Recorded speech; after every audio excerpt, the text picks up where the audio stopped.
humor displays intelligence, and intelligence is attractive. Now, if you have just general intelligence, but no relatability, in other words, you're just a nerd, so you're really smart, but you can't relate to most people, and you can't relate to pop culture, and you're just the nerd who just does computer programming or something, but you're really good at the computer programming, as an example. And just the fact that you're good at something that's highly intellectual is a bonus. It's like a real plus, right? It's a good advantage. Women will be attracted to the fact that you got that, because that will lead to more money or resources or advancement, right? So that would be a good thing to have. Welcome to the Masculine Psychology Podcast, where we answer key questions in relationships, attraction, success, and fulfillment. Now, here's your host, world-renowned therapist and life coach, David Tian. Welcome to the Masculine Psychology Podcast. I'm David Tian, your host. In this episode, we'll be getting into the reality of what women really want in a man. If you don't know this, you'll be left confused and scrambling when it comes to attracting women, especially if you end up in relationships with them. And the longer the relationship goes, the more this becomes important. And of course, this question of what are women most attracted to in men is a really important one, and one that you'd have to get clear on before you have any kind of dating skills course. So you can imagine that in my best-selling course, Invincible, we lay it out right from the beginning, and we make it very clear what are the things that women respond to and are attracted to. Several episodes ago, I devoted an entire episode to what women are attracted to when it comes to short-term dating and mating versus what they're attracted to and respond to and want in a long-term partner. The research has shown that there is a difference. They're looking for different things depending on if it's a short-term fling or a one-night stand versus a husband. The episode I have in mind, I would focus on the more puzzling thing for most people, which is women's preferences when it comes to short-term mating and dating. But in this episode, I'm going to be examining it from a different angle, and I'll introduce it by way of a question that I got from a listener. And so here's the excerpt from the question. Do women still like men who are dominant, aggressive, and masculine in relationships? Or do they prefer men with emotions, etc.? I see a lot on social media about this topic. There are two sides to this debate. Both seem as fierce as each other. I don't care about the debate. I just want to know what women really want from a man. And the really there is in all caps. Okay, so we've got this dichotomy here between what he calls men who are dominant, aggressive, and masculine in relationships versus those who prefer men with emotions. So notice that he has mentioned relationships. So we're going to look at it in that context, not just for a one-night stand, but for a relationship over time. Notice also the three characteristics or qualities that he's mentioned here: dominant, aggressive, and masculine. And he's set that up against men with emotions. But notice there are emotions involved when you're being dominant, especially when you're being aggressive. And then there's this very vague concept that's undefined here, which is masculine in relationships. And of course, there are emotions underlying being masculine as well. So it's not that they're devoid of emotions, but that there are different types of emotions, and which ones do they prefer? I expect that what he means by do they prefer men with emotions, what he has in mind are more touchy-feely emotions like connection and affection and being present, compassionate, willing to feel sadness, and maybe even positive emotions like joy and happiness, which might even be a level of vulnerability that's not available to someone who's acting, quote unquote, dominant, aggressive, and masculine. So, which side of the debate is correct? Do women want a dominant, aggressive, masculine man, or do they want a man who's more into emotional connection and presence and compassion and love and romance? So, first I'll give the easy answer, and then I will problematize it and make it more sophisticated and nuanced and highlight the deeper reality at play here. And then I'll get into some of the how-to. Okay, so to the question, do women still like men who are dominant, aggressive, and masculine in relationships, or do they prefer men with emotions? The answer is both. They want it all. Men who are multifaceted and are both comfortable with their emotions and can cry at funerals or at happy, touching moments, as well as can be dominant and aggressive and masculine Men who display both sides of this dichotomy are more attractive than men who can only do one side. So if you can explore the stereotype of a man who has no touchy-feely emotions, no emotional connection, no compassion, or any kind of depth of emotion, but is like in 1980s action hero, dominant. Instead of the word aggressive, I'm going to swap that out for assertive. Aggression is about invading or attacking. That's generally not attractive. That's just a bully's energy. But assertive is defending and standing your ground for what you believe in, as an example of one way of being assertive. So aggression is attacking, assertive is defending. So I'm going to switch to just assertive because that's an attractive trait. So dominant, assertive, and masculine on the one hand, a sort of 1980s action hero, like I said. And then you've got men who are more into their emotions. And would they want both? Yes, obviously, if a man can do both, that would be better than a man who is one-dimensional on this dichotomy. Okay, so that's the short answer. The short answer is yes, both. If you're all just touchy-feely and you don't have any kind of assertive, warrior-like energy, then you're one-dimensionally unattractive. And if you're only all warrior, just dominant, assertive, and quote-unquote masculine, but you're missing the more tender emotions of compassion or connection, then that's not attractive either.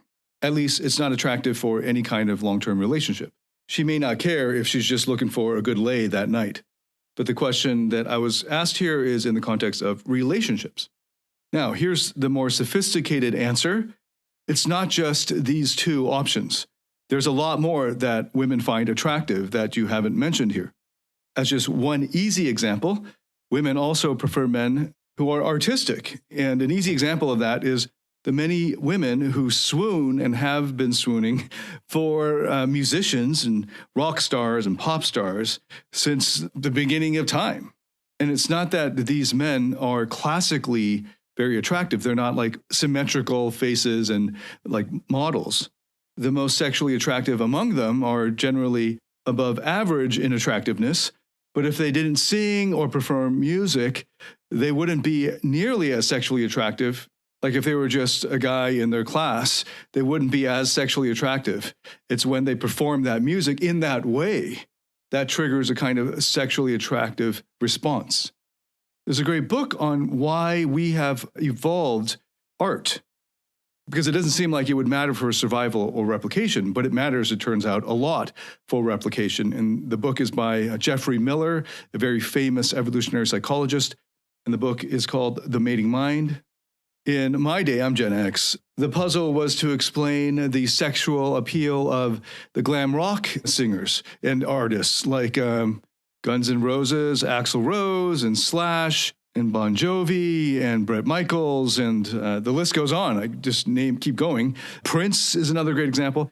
These are men who incorporate a lot of makeup, the way women do, and have painted nails and eyeliner, and then they dress in very flamboyant ways.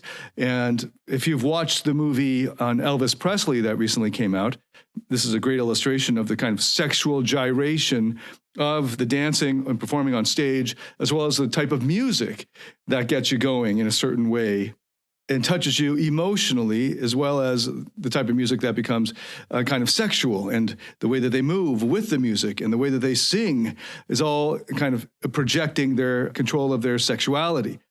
In more recent times, we've got K-pop and the incredible exploding popularity of BTS and other boy bands.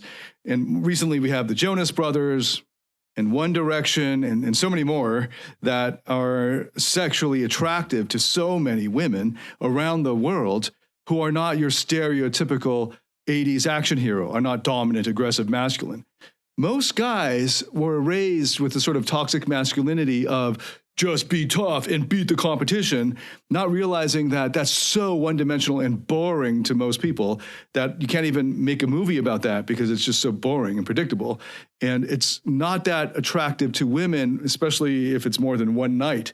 I mean, if they just wanted to bang a hot guy who kept his mouth shut and didn't show how much of a bimbo he was, they might just bang the muscular, good-looking guy.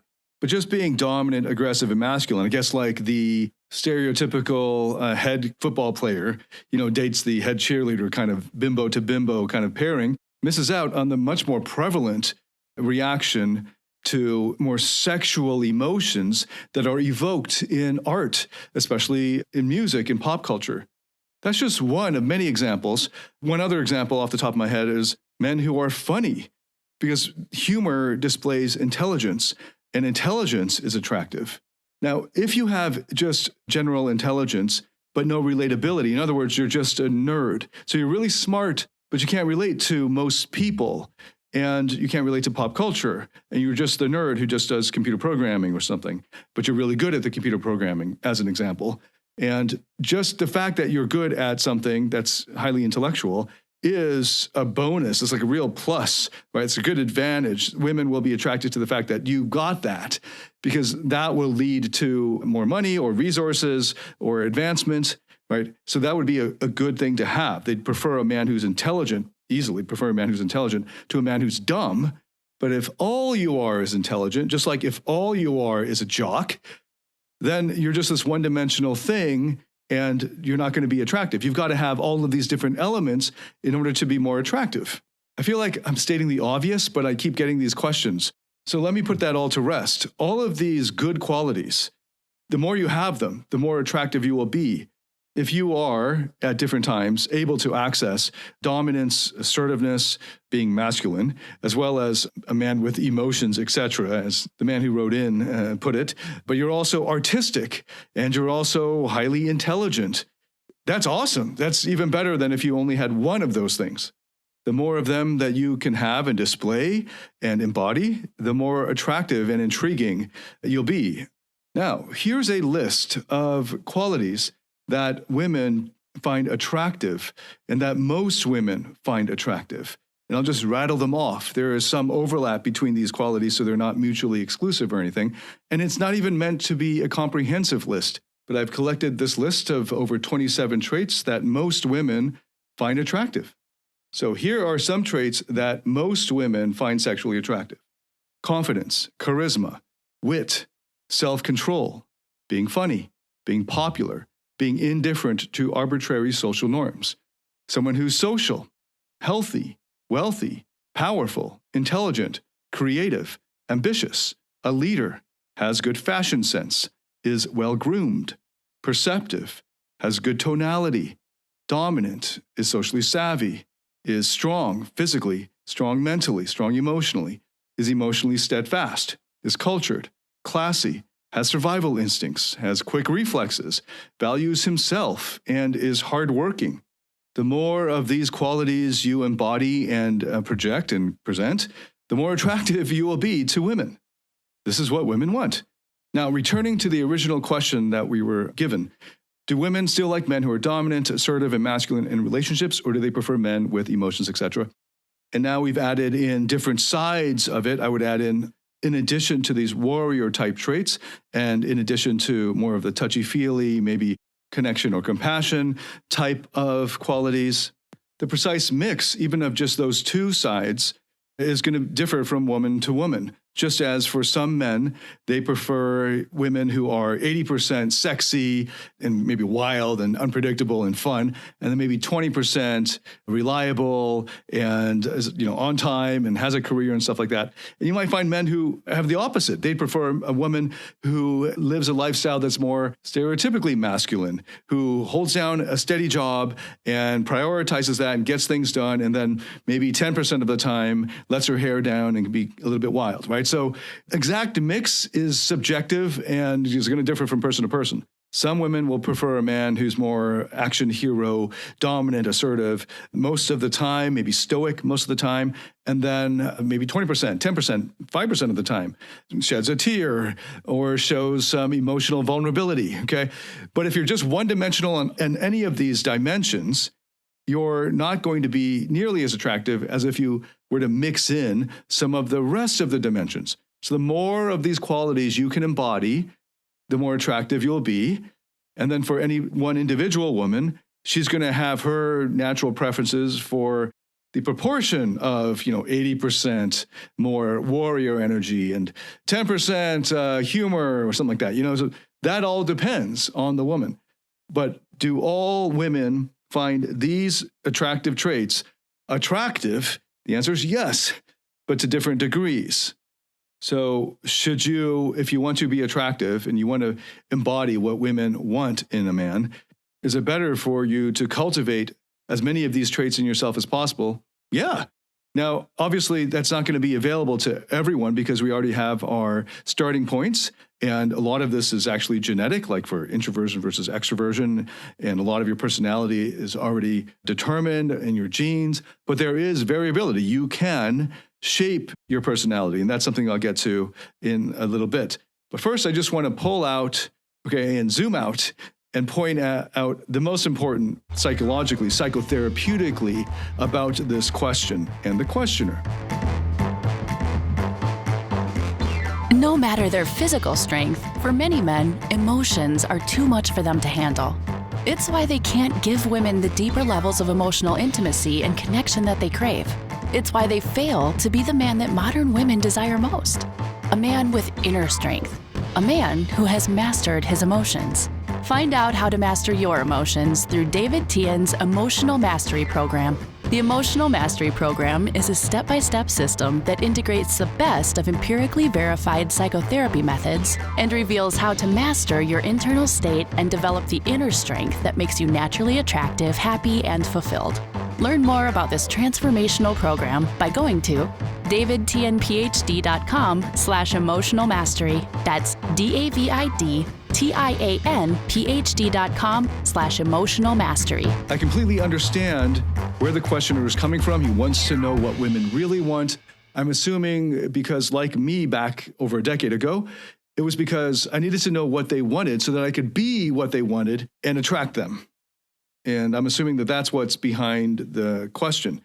Tell me what women want so that I can give them that, so that I can be that and give them that. So notice the neediness in this question. And I've done a lot of episodes on neediness. The last one that I did a lot of it was on neediness, the episode just before this. And if there were just one trait or quality or characteristic to focus on, to build into your life, if what you want is to be sexually attractive to women, there's just one that you could pick and focus on, the 80-20 Pareto principle, focus on that one thing that makes the disproportionate difference. It would be neediness, eradicating or overcoming your neediness. Now, notice the neediness in this question. I know that there's neediness in this question, not just because I feel it in reading it, but also because I used to ask this question, and a lot of guys I knew were asking this question, and men all around the world are still asking this question. What do women want? Not because they are CEOs of cosmetic companies or because they are writing books for women, I don't know, some chick lit or something. No, it's because they want to know what women want so that they can be that and attract women. The implication here is that you can pick how you are, right? So you can choose to be more, in this, for the questioner here, more dominant, assertive, and masculine, or he could choose to be more in his emotions, etc. I keep saying emotions, etc. as kind of tongue-in-cheek for the question because the very fact that he's even called it emotions, etc. shows that he doesn't know actually very much about emotions. But anyway, I like that. Emotions, etc. Like it's a very dismissive way of describing this facet, emotions, etc. But the assumption here is if you get the answer, it's either A or B. Oh, it's A, then I'll be more of A. Or if it's B, then I'll be more of B.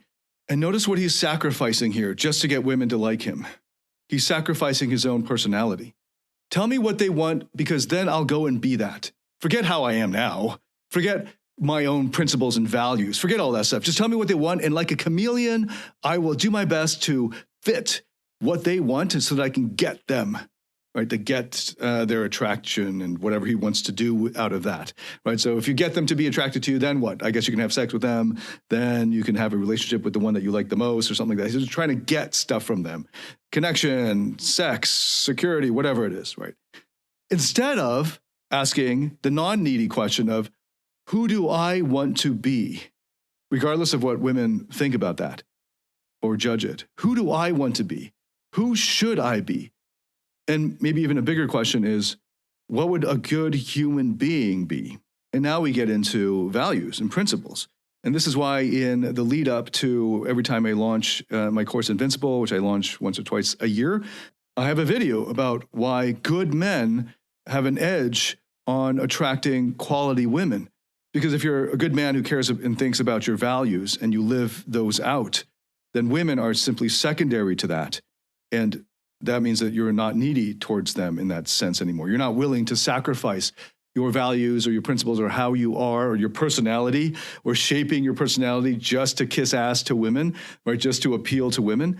You have chosen why you are going to embody courage or cultivate confidence in yourself or compassion or whatever. It's because you have independent reasons that are important to you that you've thought through, I assume, for embodying those. Do you think it's a good thing if a man is able to assert himself or to be quote unquote masculine? Do you think it's a good thing if he can feel into his emotions, right? That's something for you to decide separate from whether it's sexually attractive to women. Don't do things just because they're sexually attractive to women. Now, let's get real. There are plenty of things that we do in day-to-day life where, for men and women, where they're doing it because it's sexually attractive. And if there's all else is being equal, that's a perfectly fine reason to go with it. So for instance, if I'm trying to decide which jacket to wear and I am on the fence about it, it's all the same to me, and then I find out that women like this, jacket B more, then I'll just grab jacket B. No big deal, because it didn't really matter to me. In those situations, when I have no compelling reasons to pick one or the other, then the fact that it's attractive to women is one consideration that might tip the scales in favor of that choice. But your personality, like what character traits in you you're going to encourage, cultivate, develop in yourself, that's almost everything. That's who you are. Your character is who you are. And if you are going to sacrifice your character just so that women will like you, that's almost about as needy as you can get. And so many men are asking this innocently, like they have no clue how needy they actually are in the very asking of this question, not just out of kind of curiosity, intellectual curiosity, because maybe they work in evolutionary psychology or something, or maybe they work, like I said, for a cosmetics or perfume company, and they wonder, what would sell to women the most? And they're not asking that with that reason. They're asking because they want to know so that they can decide who to be. And that's the neediness underlying the whole thing. So that as soon as you begin to ask this question, if you're very good at personality shaping, then maybe you'll go kind of far. That was the case for me. I asked this question and I answered it. And then I went and embodied more of these traits and I became more sexually attractive. And yet the whole time I was totally blind to my underlying neediness, which came to bite me in the ass later. So it's possible to become a successful player or pickup artist while still being really super needy. It's just that you're turning off all the quality women and you don't even notice it because they don't give you the time of day. So it doesn't even get on your radar. And then there are plenty of needy women who will respond to needy men. And then you're mistaken in thinking that you're sexually attractive to all women. It's just certain women that are responding to you. And so inevitably, 10 years later, after the rise in pickup artistry, it's devolved into this bitter, resentful, angry red pill. Because what's happened, they've just only attracted the women who at that point in their lives were not high quality and had unresolved issues, psychological issues. So they responded to the needy man who has papered over his neediness effectively with player type behaviors and have taken on these character traits and more of them just because women like it. And then they can get women and do things with them and get things from them. But the whole time they were actually needy, and it only hits them in the face when she cheats on him or he's not able to pick up the ones he wants anymore. And you see this depicted over and over in all those pickup artist books, like the opening chapter of Neil Strauss's book, The Game, where Mystery is suicidal because he can't get the girl that he wants anymore. Needy. Okay, so if my message about neediness just goes right over your head and you're still asking the question, as I know a whole bunch of you still will, or maybe I shouldn't say you, because generally I expect my listeners, especially if you're still listening, to be a lot more self-aware and mature than the average guy looking for dating advice on the internet. But you can say, so I can say with some confidence that most men will continue to look for how to be what women want in order to get women, regardless of the neediness issue or regardless of what they've learned about the psychotherapy. So they're going to ask, well, how do I do it? Okay, so I'm going to answer this. Okay, so the how to, and this is helpful regardless of whether you want to shape your personality or become more of anything, confident, calm, compassionate, or any of these character traits. If you want more of that in you, you can actually grow and develop and train so that these character traits are more a part of you. And you can start by doing an assessment of what your dominant personality is, or your dominant personality type. And I recommend the Big Five personality model. And if you go to Jordan Peterson's website, you can find from there a Big Five assessment that I think is about $10 last time I checked anyway, and it's well worth it. It's the most thorough Big Five assessment that I've found that is available to the general public. And I just Googled it right now. It is at understandmyself.com. I have no affiliate relationship at all, so I get no kickback or commission in recommending this, but I just think it's great. I was in on the beta version and got 5 accounts for free when they were testing it out, and I had my whole team go through it, and the results were great. You learn a lot about yourself, you learn about your natural strengths and so on. And then from an IFS perspective, then the question becomes even more interesting, which is that the part of you that are online, or parts that are online when you're doing the survey, the assessment, are the ones that are being reflected in the assessment. So be aware, and I think Jordan Peterson would agree with this as well, be aware that there are multiple parts of you. And on the Jungian archetypes, these are the warrior, the magician, the lover, the sovereign. The assumption is that you have all 4 of those in you, and they might be latent, they might be dormant, they might be hidden, but they're there. And the more of those parts of you you can access, the more of those energies you can embody at different points in your life.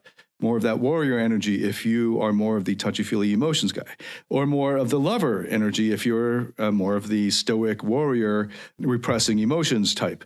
And then, of course, there's also the magician, which is more the humor, the intellect. And then there's the sovereign, the more leadership qualities. And these are just 4 archetypes. There's so many different parts of us. In terms of parts that are sexually attractive to women, I have developed over the course of the last couple of decades many different parts, and I'm so happy that I've met them and have a connection and relationship with them, not because they are attractive to women and I want to use them for that, but because these are parts of me and I love them, and just having this relationship with them is the reward. That's intrinsically valuable, far more valuable than how others might perceive these parts. So you might know that long ago during pickup days, my moniker, my username was the Asian Rake. And that's because the rake, as I learned what the rake character was, I recognized, there's a part of me that's like this. It really resonates with this type of style. And the more that I embody that, the more natural and powerful that part became. And I also connected with and I'm borrowing here from Robert Greene's really good book. I mean, it's well written and incredibly entertaining. Even if, you may not agree with some of it, it's really a good read. And The Art of Seduction is the book I'm referring to. In the beginning, the most valuable part of the book, in my opinion, for most people, is the beginning, where the first half of it, where he goes through these different character types. And one of them is the rake. Another one of them is the charismatic. And as I researched the charismatic, I also had a part of me that really resonated with that and came out with that. And I developed a style that was dominantly rake and charismatic, but also involve some of the dandy energy and so on. And I recommend to you, if you're looking to embody certain qualities that are maybe more easier for you to do. So for instance, if you're naturally a jock, there's a type of seductive style that will be easier for you than if you were naturally a poet, or naturally as in however you are right now. Right. So why make it so a lot harder on yourself telling a poet to become like a jock, right? So if that's the case, then I recommend that you read and study and start with The Art of Seduction and the character profiles in the first half of that book. And you'll discover that there are lots of different ways of being that are all seductive, all attractive to women. And some of these styles are diametrically opposed. So I'm pretty confident that there's a style of attraction or seduction that is going to be suitable for everyone, depending on where they're at, or every man. So start there. And then from there, he quotes a lot of literature especially from traditional times in history, but also from modern literature. And he draws on a lot of historical examples, and you can dig more into those. I highly recommend that you go to the original sources, the primary sources for those. I'm a trained academic, so it was relatively second nature for me to dig up the original sources and to read around it and to reread with new eyes the ancient Chinese and ancient Japanese literature that he quoted, and learning a lot from that, a new angle to appreciate the literature that I had read previously. So a much more sophisticated answer than that original question of, do women like a dominant guy or a guy with all emotions, etc.? They like a lot of different types of men. And the more of these different traits you can embody, the more curiosity you will invoke, the more intrigue, the more interest in attraction that you'll be able to generate. And especially in a long-term relationship, the more she gets to know you, the more of these different aspects of your personality are out there for her to explore and experience, the more attractive it will be. But more importantly, notice the neediness in the question. The very question of, what do women really want so that I can be that, and I can, change and sacrifice parts of me in order to be that, just so I can get the women. That's actually coming from a place of neediness. And that itself will undermine, in the long run, the whole project, because it will undermine your attractiveness. Even though you might be able to adjust in the short term to become more attractive in the short term, in the long run, your neediness will sabotage the whole relationship. I know from personal experience, so take it from me, I've done both roads where, yes, I found out what women want, and then I went through a lot of effort to embody it and to cultivate that in me, and did personality shaping on myself and hypnosis and all kinds of things, and to become more of that so that I can attract more women. And then I experienced the downfall of that and the underlying neediness there that finally came rearing its ugly head and became unmistakable in my face, and I couldn't deny it any longer. And then that sent me down a deep, dark road that eventually led to great triumph and the greatest learning in my life. And I think I'm still on that journey and enjoying it. But I'd like to save you, hopefully, some heartache and unnecessary pain, so you can just avoid the whole needy journey and go right to, if you can recognize it, the neediness underlying it, and go right to it and use the therapeutic process to address the underlying neediness. But if you still want to go the other route of personality shaping, I recommend that you start with a good personality assessment. They're fun to do anyway, and they're fun to learn about your dominant parts and the personality that they are. And you can start with Jordan Peterson's Big Five assessment. And I also recommend for fun, and also because it's not only fun to know, but it might even help you to get to know some of your parts that are naturally seductive, that are maybe hidden or only in potentiality and need some training and encouragement. And you can learn about those seductive styles in Robert Greene's book, The Art of Seduction. Hopefully now the answer of yes, both, and more as the answer to what do women want, this or that, is sufficient at the moment to turn you towards the neediness underlying the question. And if you like this podcast, subscribe on whatever channel you're listening to this on, and let me know what you think. Send me your comments. I love to read feedback and your comments, and please share this with anyone else that you think could benefit from it. Thanks so much for listening. I look forward to welcoming you to the next episode. David Tian, signing out.